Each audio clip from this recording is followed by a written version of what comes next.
The Responsibility of Investing is a podcast by the PRI, the world's largest global body on responsible investment, representing over $128 trillion in assets under management. Each episode features conversations with thought leaders and experts from around the world, exploring how sustainable factors are transforming the investment landscape. This series helps PRI signatories and the wider investment community navigate responsible investment with greater precision and confidence for the benefit of both investors and society.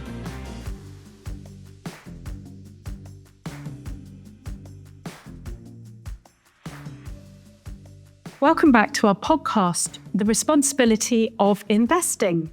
This podcast is gathering pace and we're gathering listeners, and we're delighted to be joined today by Ioannis Ioannou.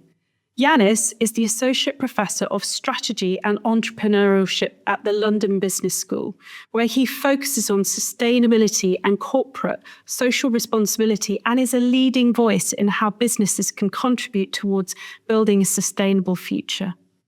And we couldn't think of anyone more suited to come and talk to us about the recent ESG backlash. At the PRI, we're reacting to this conversation with our investment case database. It's a growing evidence base which highlights and demonstrates why fiduciary responsibility and responsible investing go hand in hand. The resources draw on rigorous academic research and real-world data to help strengthen your practices, to enable you to communicate with confidence and to make informed investment decisions. So, Ioannis, over to you. Let's start with some questions. There have been a lot of conversations around responsible investing and the focus on the just transition.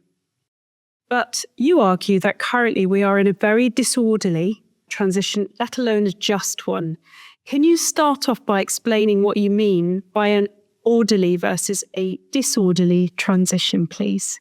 Absolutely, and thank you for the opportunity to develop that idea, Kate. I think that a lot of folks have this wrong impression sometimes when we talk about the transition, as if we have a choice, as if we're in a position to say, well, should we or should we not have a transition? Can we choose type of transition that we have?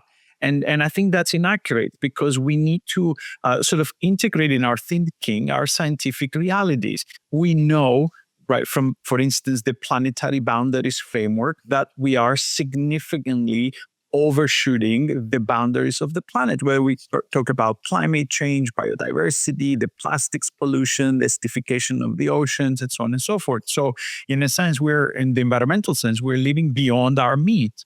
On top of that, not only do we have all of those environmental challenges, we also have a whole series, a plethora, in fact, of social issues, social inequalities, income inequalities, human rights violations, marginalized groups, neglect of indigenous communities, and so on and so forth. In other words, not only do we have the environmental challenges, but those are compounded, if you like, with the social challenges. And therefore, when we start talking about a transition, the system is already transitioning. We have already warmed up the planet by 1.2 degrees Celsius above pre-industrial times. We have already collapsed populations in terms of biodiversity, species population. So a transition is underway, and the real choice, if I could frame it that way, that we have now, it's whether we're going to have be on a path where this transition is more orderly. In other words, we think about these impacts, we minimize the negative impacts, we start operating within what donut economics would tell us the safe zone, both in ecological and social terms, or whether we'll remain on the current path where, as a society, we're more reactive, more short-term, more crisis-driven. And the latest, for instance, disasters like fires in California, droughts, flooding, and all that kind of stuff should be reminding us that these events are only going to get worse if we don't interact together. And therefore, we're only going to be reactive to them in the short term. And unless we have the foresight to take more long-term oriented action and have a strategy on how we're going to transition and deal with these boundaries and social issues, we're bound, unfortunately, to this painful, costly, and very short-term oriented reactions to this transition. So the bottom line is that disorderly transition means a transition that lacks a long-term vision, that lacks the policy, the attitudes, the lifestyles, the investment decisions that we need in order to live and thrive within ecological and social boundaries. That's really helpful, because I sometimes feel that, that we talk about the planetary boundaries over on one side, and then we talk about the financial systems on the other. We don't bring the two things together particularly well. So how would you think about getting us onto an orderly track? And what are the implications and the opportunities once we get there? Absolutely. So, Kate, I would call this orderly path a path towards aligned capitalism, which has nothing to do with either politics or ideologies. It's a very simple realization. We have an economic system and it needs to function within its means. It couldn't be a simpler economic logic than that. So therefore, what we would ideally want to do is build an economy, a sustainable economy that functions within those boundaries. So we need that system. And what I want to highlight here, Kate, is that capitalism, or any economic system for that matter, is not God-given, is not written in stone. And the capitalism of today is not the same as the capitalism of 10 or 20 or 50 years ago. What I really want to say is that it's a man-made system. It's a social system. It has rules, regulations, laws, and policies which we can change. And therefore, our task, our challenge, perhaps, I think the challenge of our generation is to change that system in a way that is more aligned with these realities. And again, what is important to realize is that these underlying realities mostly do not depend on the politics. In other words, it doesn't matter who is the president of the US. Or who is the president of any other country for that matter. Climate change is happening. Carbon emissions are man-made and they are warming the planet. Those realities cannot be ignored no matter what the political arena might be doing or saying. And therefore, as a business, perhaps as an investor, we're much better off aligning with objective reality rather than the volatility and the political uncertainty that we're facing, especially in recent years. So in that context, right, what should companies do and what should investors be looking for? Perhaps what is key is that the system will endogenously change. In other words, it will matter what companies do and what investors do in terms of how quickly the system aligns, how quickly the system functions within its boundaries. And therefore, we already see it. We have both companies and investors that are building what I would call future fit capabilities. That's why we talk about the circular economy. That's where we talk about regeneration. That's why regenerative practices. That's why we're already talking about inclusivity and diversity and so on and so forth. These are practices. These are underlying capabilities that, as a matter of fact, are helping the system itself align within its limits. However, what is important to note is that in many cases, those capabilities are actually undervalued, not rewarded, or unrecognized. That's why I often call them trapped competencies. And you can think about it as the mirror image or the upside of stranded assets. Stranded assets are assets, for instance, as you know, maybe oil reserves that should never come out of the ground because of the CO2 emissions and so on, or assets that are going to become obsolete and need to be abandoned.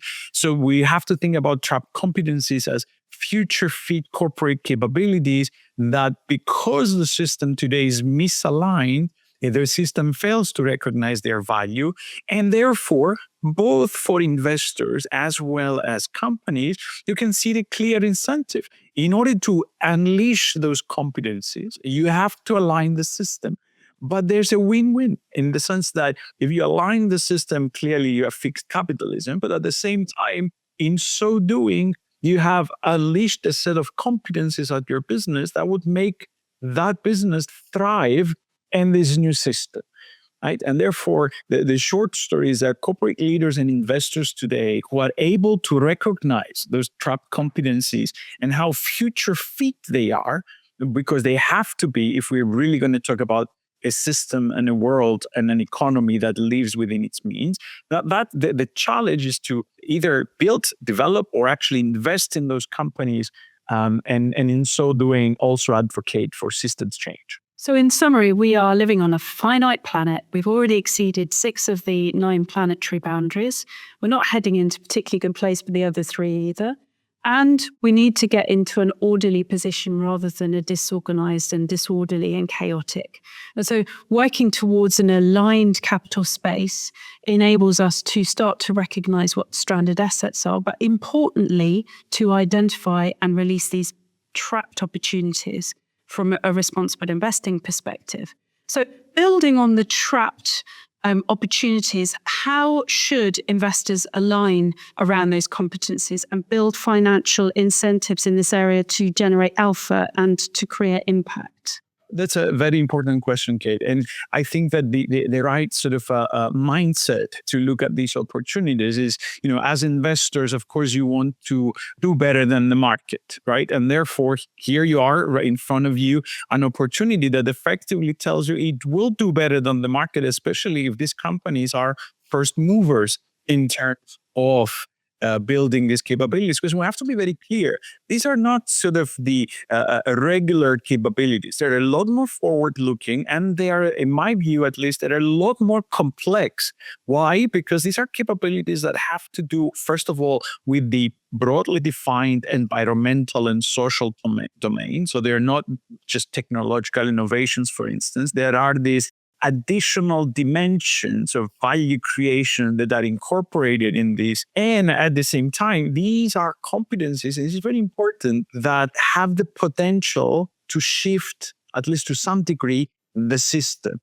As I always say, it's almost pointless to have so-called sustainable, profitable businesses in a system that is actually failing in the long term. What's the point? We need a responsible investment to identify that capability building capacity by companies, divert capital, especially long-term and patient capital. And we know that many investors do have those time horizons, do have that time orientation in order to make those long-term investments. And ultimately, we may want to start thinking about what are the metrics that we're using. Because of course, we want financially successful companies, right? It's a necessary condition for companies to scale and have an impact. But it's not a sufficient condition if ultimately what we are looking for, is to build a more sustainable economy and invest in this responsible businesses and scale up this. Ultimately, the idea of responsible investment. So you see, Kate, what I'm saying here is that there's no sort of niche consideration or type of investment for the few. If you're going to take the system and align it, well, you need all investment to follow that directive. And it sort of makes sense because, as the proverb goes, there's no successful business and also there's no successful investment on a dead planet. It's the same idea. So responsible investment in this sense and in this sort of way of thinking about it is about identifying, enabling the scaling up and extended scope of these companies and ultimately making responsible investment, the only type of investment that is sufficiently profitable within the system, this aligned system. Yeah, and within the aligned system, I guess some of the things that might happen today where profits are private but social impact is social falls away. So when we start looking at the broad history of responsible investment, today it's been sort of a side part of our core business strategy. How do we make it come together so responsible investing is the core part of a business strategy? So it's not that separate agenda over on the left. I think it depends on who you're speaking to, whether we're speaking about investors or corporates. But I think that broadly, there are at least two, let's say, categories of levers or factors that we need to be looking at. First of all, it's a change of mindset. The way we think about the future is the way we perceive the impact. So we talked about planetary boundaries earlier in our chat. So those are not future negative impacts. Those are here now today, right? And therefore, we need to have the mind frame that this is, first of all, this is not someone else's problem, and this is not something that will happen in the very far future. This is our problem, and it's happening now. That's a very fundamental shift with huge implications in the way that we run businesses, in the way we set up businesses, and ultimately in the way that we invest. So we need to be investing with and thinking about corporates in general with that particular mind frame. However, that's difficult. It sounds very straightforward, but it's very difficult. You know why? Because since the Industrial Revolution and the way that we've been doing finance and thinking about finance in the last 50 or so years has been dramatically different than having that mind frame and understanding that we have hit those boundaries. The second set, I think, of factors is, in addition to these sort of mindset factors, it's also the idea of structural reasons. A lot of the times, for instance, if you think within companies, the sustainability track or the CSO were a separate track compared to the so-called commercial side. So, for instance, as I often say, CSOs, Chief Sustainability Officers, they had accountability, but they did not have authority. And that's a problem, because if you don't have authority, then integration is partial. And then if its integration is partial or not at all, then the old school commercial side always wins against the integration of environmental and social issues. Another structural factor, perhaps a misunderstanding, is looking at sustainability and sustainability metrics and responsible investment metrics as an external looking metric or an external looking practice, whereas the regular business, the commercial business, is the internal. That's also wrong. The two need to be, again, integrated. So we have a whole range of that kind of structural inertia. And by the way, this often is reflected and has been historically reflected in the way that some investors are structured themselves, in terms of, for instance, it may well be the case that responsible investment products are only one product in a range of products. And then you have to ask, so if that's your responsible products, what does that say about the rest of the funds that you have on offer, for instance, right? It cannot be a piecemeal, structurally separated approach. You either have a mindset of responsible investment or you don't.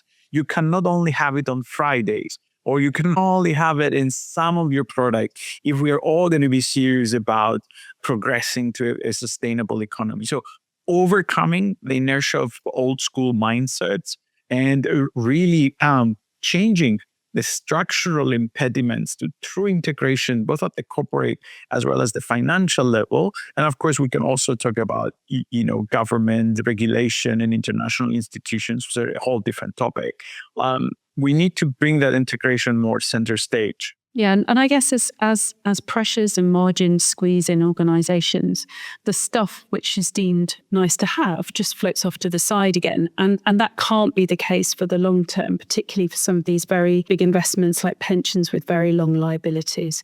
So with the terminology of responsible investing, particularly the ESG mantle under scrutiny, what role do you see for capital markets as this evolution happens? It couldn't be more fundamental, because if you sort of believe my argument, or you buy my argument that we need to move to a path of an orderly transition, and ultimately the destination of that orderly transition is a thriving economy, but an economy that thrives within the boundaries, then there are radical changes that need to take place. Effectively, we need to rethink fundamental systems, the energy system, the transportation system, for instance. We need to think about the food and the food production system.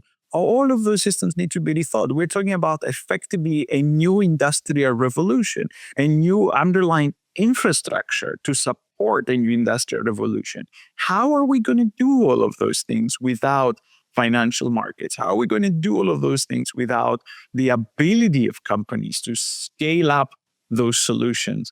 And what is quite critical is that at this point, we have, of course, decades, hundreds of years actually, of capital markets, right? And we know something about capital flows and doing so quickly, efficiently, and so on and so forth, and taking into account all available information. But that's precisely what we need, because the solutions to the problems that we're facing cannot wait.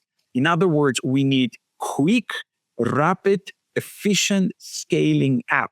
And I think that's in the time that we live in, the time of intangibles as opposed to tangible assets. That's exactly why capital markets can play a crucial role. But we need to be very clear that, especially in the spirit of responsible investment, we're talking about not only just developing the metrics and developing the methodologies, but really sort of, in my humble opinion at least, rediscovering the original role of capital in capital markets, not to create, all of these products that actually do not really contribute to the real economy, to the real infrastructure, to real products and services, to real businesses, but sort of create money out of thin air, so to speak, and through several financial instruments, but rather rediscovering that core role that would enable businesses and economies to achieve that sort of migration to a more orderly path. And we have the tools. It's just that we need to sort of rethink about their use and their application. So you've talked a little bit about the fact that in the last 50 years in particular, the capital markets have changed from their original purpose. Are you thinking about the fact that they've become very much more short term? We think quarter by quarter as opposed to really long term, really, pulling out those trapped opportunities. How have the markets changed, do you think? I think that's one important aspect, but there's a bigger picture here. In other words, and I'm not the first one to say this, because of the emergence of shareholder capitalism, we have financialized effectively everything. And we lost, for instance, trust. That was a very important tool. The idea that we have incentivized executives only on the stock price may have had, and actually has had, unintended consequences in terms of what they pay attention to, and most importantly, what they do not pay attention to. I think, my view at least, it is a well-known fact that, for historical and other reasons, this shareholder primacy effectively became an ideology that was globally disseminated. It was reflected in corporate law, for instance, mostly in the Western world, but also more broadly. And that created this idea of what is value, how do we measure value, and how do we reward executives that are able to create this particular type of value. Right. So that's what I mean by the fact that it's a mindset shift, but also a more radical shift to go sort of towards understanding that, as Lynn Stout, for instance, would say, the famous scholar, going towards a more team production model of the corporation, understanding that, yes, companies need financial capital, but they also need a hell of a lot of natural capital and human capital and all sorts of other types of capital. And therefore, we need to be cognizant that this is a team effort. There's no supreme being, and then the rest of them are contract. But that fundamentally changes, right, what we think about corporate governance or what we think about the corporation. And I think this is very important. We should not take the current structure, or perhaps the current regulation, if you like, of what we define as a public corporation or a public corporation or a corporation in general as written in stone. Those definitions have also evolved. If one were to look at historically how the whole idea of the public corporation started, it was very, very far from where it is today. I mean, we used to have corporations that had, private armies and were invading other countries and bringing back slaves, right? So it's not a one definition. So that has changed quite a bit. But what has changed in the shareholder primacy is that, and I'm repeating myself, but I think it's important, is this whole range of unintended consequences, thinking about all the company stakeholders more as transactions instead of intangible, long-term oriented relationships that add and produce value as part of the business. So I think that's what I mean, where I think we need to sort of rethink about what we do in the markets. And by the way, a small note here, Kate, is that it's also a bigger macro issue. There's so many Nobel laureates in economics that said, for instance, that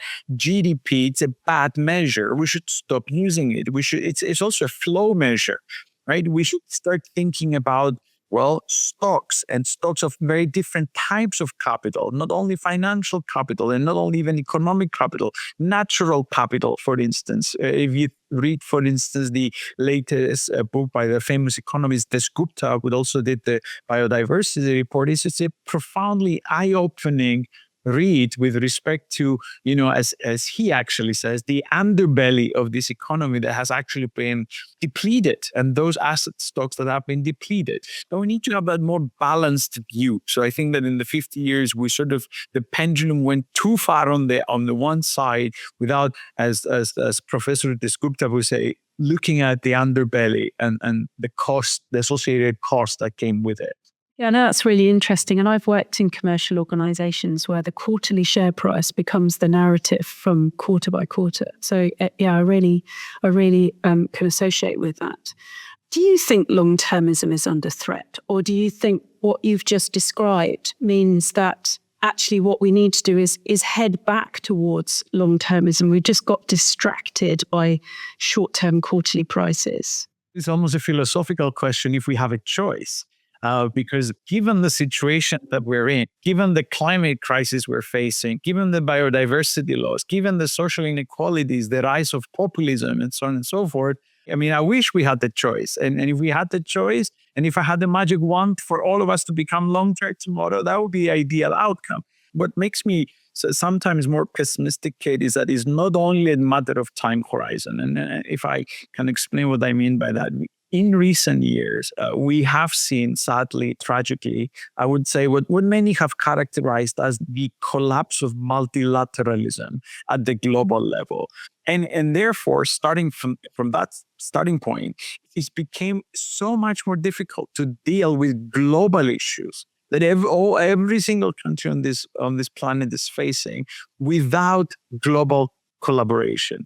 Right. And what I expect us to see going forward is the emergence, at least for some years, of more regionalism. I expect countries to cluster around particular regions, sometimes around particular interests, and in some ways develop their own narratives about the future of sustainability, of responsible investment, or perhaps the future of the planet. Right. So in my view, that is sort of the ultimate manifestation of short term. You cannot be on one planet overusing its resources and argue that regionalism is a long-term solution. It is not, because it omits the global challenges. So you see, for me, in a sense, the time horizon and this regionalism versus multilateralism is in a sense the two sides of the same coin, because we need both long-term orientation and we need also multilateralism in order to solve those problems. Sadly, and I'll say this, which is kind of related, is that, and tragically, I think that reality is teaching us that it's almost like long-termism is no longer necessary. You know why? Because we don't need to think about long-term negative consequences. They're right here, right now. The wildfires, the flooding, the forced migration because of changing climate, the water scarcity, the sometimes increasing commodity prices because it becomes increasingly difficult to produce food, for instance, and other commodities. It's not a long-term problem. It's a very current problem. I don't want us to be led to thinking long-term through that sort of crisis-driven sort of way. But ultimately, this is what is happening right now. I mean, imagine if you're an insurance company in the US on the West Coast, how could you possibly talk about long? I mean, the climate change is here now. The wildfires are threatening that's why they were pulling out in insurance contracts and they refused. But that has ripple effects. If the insurance market collapses, huge implications about real estate, huge implications about the banking system and mortgages, and it's a whole economic crisis all over again. Hence your disordered comment, right? This disordered transition. Let's give a little teaser for PRI in person. So you're going to be talking about why the ESG backlash is good for responsible investment. So what's your takeaway from this moment in terms of why the ESG backlash is good for responsible investment? So I think there's multiple perspectives to that. So the first one is that the ESG backlash as it is very American phenomenon.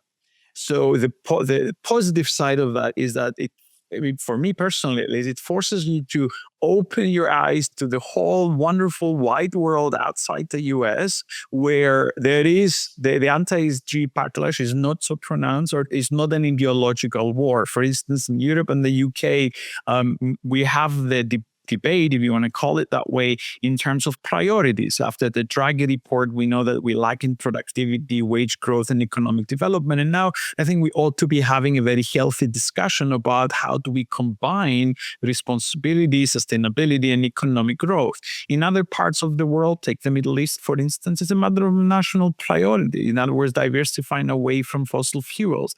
And in other parts of the world, like Southeast Asia, it's a matter of sustainable development. And in Asia, in China, for instance, for them, it's a pure economic competition. Whatever the vacuum, the economic vacuum that the US is leaving behind, of course, they want to dominate. Think about renewable energy, electric vehicles, and so on and so forth. So the one positive thing, if you want to call it that way, of the silver lining, rather, of the anti-ESG backlash is that the leadership now does not need to come only from one place. It can be sort of distributed, and it can be sort of bind together, if you like, the rest of the world to think about these issues more seriously. Another, it has been a moment of reflection, in the sense that, as I often say, it made me personally realize that for many years we worked hard on what I call the technical infrastructure of responsible investment. In other words, the reporting standards, the data sets, the regulations, the world of acronyms. But there's a question mark about whether that language traveled well outside the elites that were using it. In other words, did it travel to the relevant communities for which these environmental and social issues were directly relevant?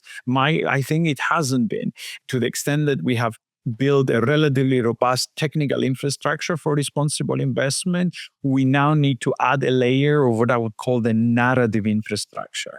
Right? An evidence-based, a data-based infrastructure, a narrative infrastructure, but one that would actually resonate with the communities whose environmental and social impacts are felt on a daily basis, and ultimately are affected by both what corporates and capital markets do. So and that's in addition, of course, Kate, as I'm sure you know as well, we have had these discussions about the more technical discussions. For instance, improving the reporting frameworks, improving the reporting guidelines, consolidating the voluntary frameworks, and improving the data quality. All of those things ought to be happening and are happening. But over and above that, we need to fix construct the narrative, because we omitted that. And then most of the time, fact-free and evidence-free, and framed what responsible investment and sustainability were doing in negative terms. They're going to take away your meat. They're going to take away your SUV. You're going to lose your job. And you're not going to be able to shower long because you're wasting water. All of the nonsense, mostly nonsense. But we're popularized, if you like, in the political arena. And now, I think, looking forward about the evolution of the narrative of responsible investment, we need to be aware we don't start at ground zero, unfortunately. We start from the negative, because we've been trained by others in the negative. And therefore, not only do we need to compensate, but also tell the positive story of a planet and a society that thrives within its boundaries, of lifestyles that are cleaner, healthier, that focus on well-being, with more greener spaces, more livable cities, and so on and so forth, with more green innovation, renewable energy, less air pollution. There is an evidence-based, very positive story. If we can transmit that, make people see that the solutions that we've been so intensely working on, both on the corporate and in the domain of responsible investment, when they do start realizing they're hugely beneficial for society at large. The only perhaps segments that don't benefit are those vested interests, and sometimes corrupt vested interests, that are fighting tooth and nail against this transition, because it may run against their short-term, sometimes detrimental and costly interests. Yeah, it was interesting, because there was that mental health report recently, which talked about, from last year, which talked about the fact for the first time we don't have that sort of that U-bend of, being unhappy in your middle age, and actually 22-year-olds have the same mental health problems as people who might be my age, in the squeezed middle. And a lot of that comes particularly in the English-speaking world. And what you've just been talking about is people potentially feel that they don't control their own narrative. And if you can put control back into their hands, what I invest in through my pension has a direct impact on success of my children, that potentially is something very, very positive for the future. Yeah, absolutely. Control, ownership, and accountability. And this is what I always tell my students as well, because frankly, this whole idea of sustainability and it was and responsible investment was that it's someone else's problem, right? For individuals, well, if everyone else is not recycling, then why would I? And then that even went to the country level. I mean, you think about some of the latest election cycles we've had. Countries were saying, well, if I do it and China doesn't, then why would we still haven't solved the problem? So it's always someone else's problem and deflecting. So if we are to fix that problem, as you mentioned, is control, ownership, and accountability. And precisely as you mentioned, Kate, I think that as individuals, we have huge agency.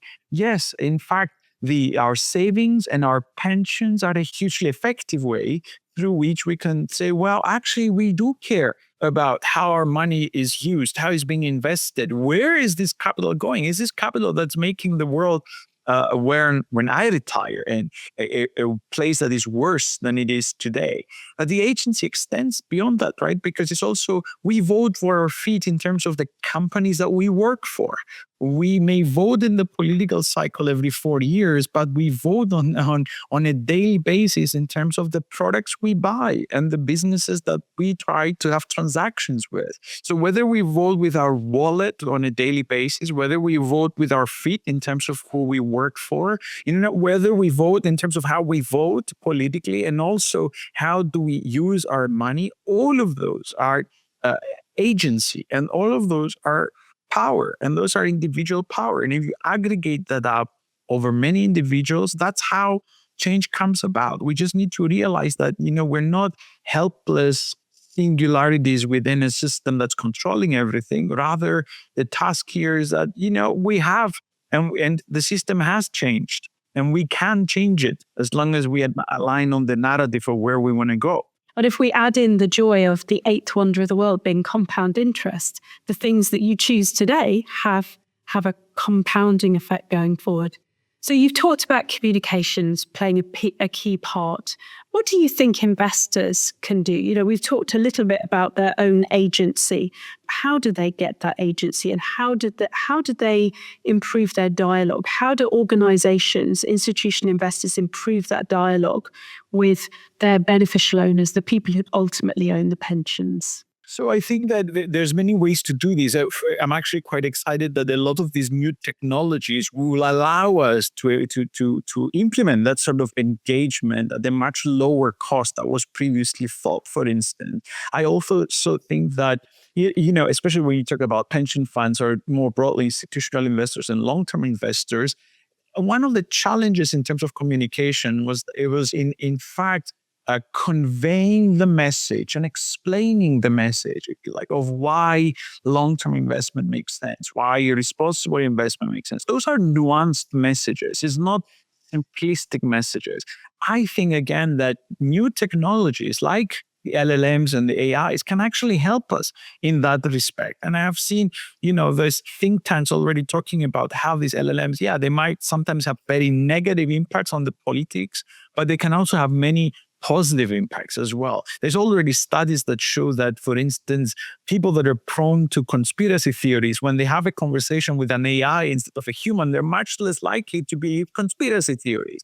That's huge. What I'm saying is that all of these technologies can bring down the cost in terms of how these investors can convey the message, also in terms of how they can aggregate and better understand the views, the preferences of the people whose money they're investing.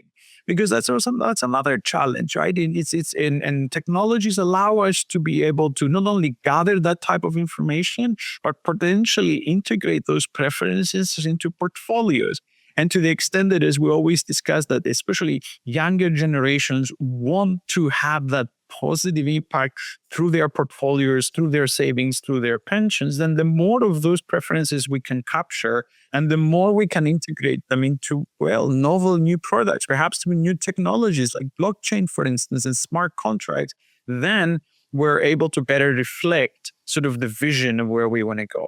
The other thing, of course, is that, as we know, is that, investor associations, they have political power as well. They have a voice.